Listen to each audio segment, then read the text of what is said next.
Hi guys, it's me Ali, and today I will be talking about 3 important exercises for your core which you can do at home.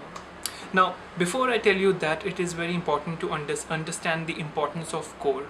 Core is very important. It is important. If you have a good core, you will have less fatigue, less chances of injury, and a very good endurance. And if you have a weak core, then exactly opposite of these 3 benefits you will have get tired easily, you will have less endurance, and that's why it is very important to have a very healthy core. Now, throughout my workout in so many years, I have realized that 3 exercises are very important for your core, which you can do easily at home without the help of any equipment.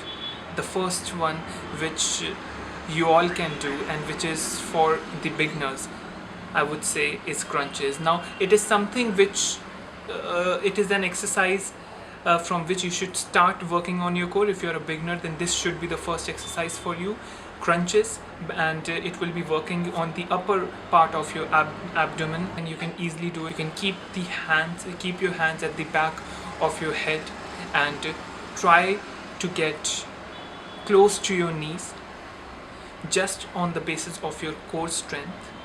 So crunching your core is going to be the key factor, and the time you go up, you have to exhale. When you come down, you have to inhale. Do it slowly and try to maintain a good focus, a good mind and body connection on your core.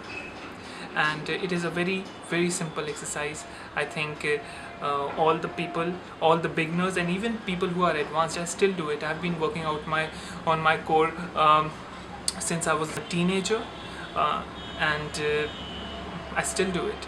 So, core is something, even when you don't do anything, then also you are indirectly working on your core. Either you are walking, running, working out on any muscle, core is something which is always active. The other exercise I have for you is plank.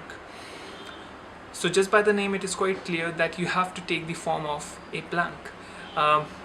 You have to keep your core straight. Your body is just going to rest on your forearms, your elbow, and on your toe, and you have to make sure your back is straight for as long as you can hold the same position. You have to keep on doing it. What I do personally is that I also start the stopwatch, and I always keep a check for how long I can keep on doing it, and I try to make sure that every time I increase by 1 or 2 or 5 seconds or 10 seconds. However, it is not possible each and every time. At times you cannot even match the amount of time you covered last time, but that's the way it is. But majority of time, try to be a better version of yourself. So always keep a check, always have a stopwatch in front of you. Your mobile phone would come handy in that, and you can use it to keep a track on the amount of seconds you can do it. I can do it for 2 minutes right now after my workout, and there are people who can do it for many minutes, and I hope I reach that level. Even though in fitness I always say you should never compare yourself with others, and so the only thing I try to do is to be a better version of myself. So the amount of time I covered previously, I tried to be better than the previous time. So right now, as I said, it is over 2 minutes or just over 2 minutes, so I'm trying to improve in this, and I believe this is a very important exercise. If you're initially not able to do it, that's okay. Try to stick to crunches, and then you can move on to this exercise. The third exercise I have for you guys is leg raise hold. Now, for beginners, I would suggest that you should be doing leg raise rather than leg raise hold. Leg raise hold is something which is a bit next level. So don't do it if you think it is putting too much pressure on your core or on your lower back.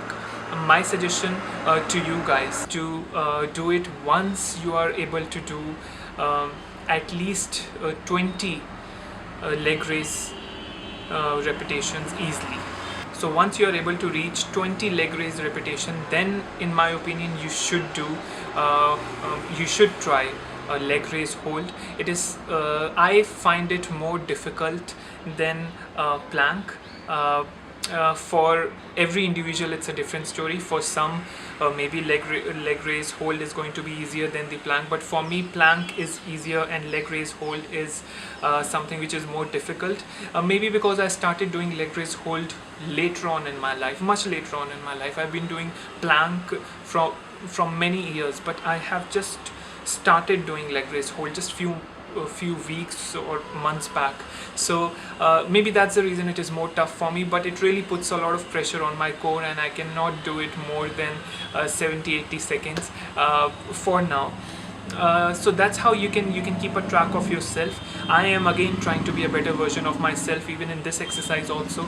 That's what even you have to do. Don't try to if I have told you these are the number of seconds I can last for when I'm doing leg raise hold, don't try to keep that as a target. Just do it for the first time.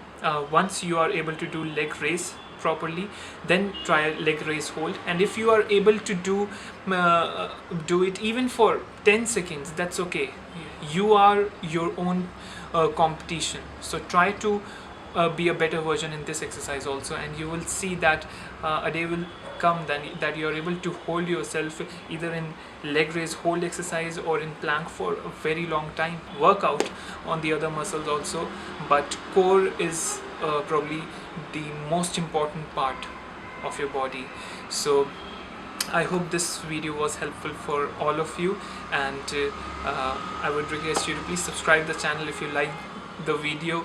I would love to read your comment also on this video, and share it and click the bell icon so that you stay connected and get the notification on time the time I upload the video.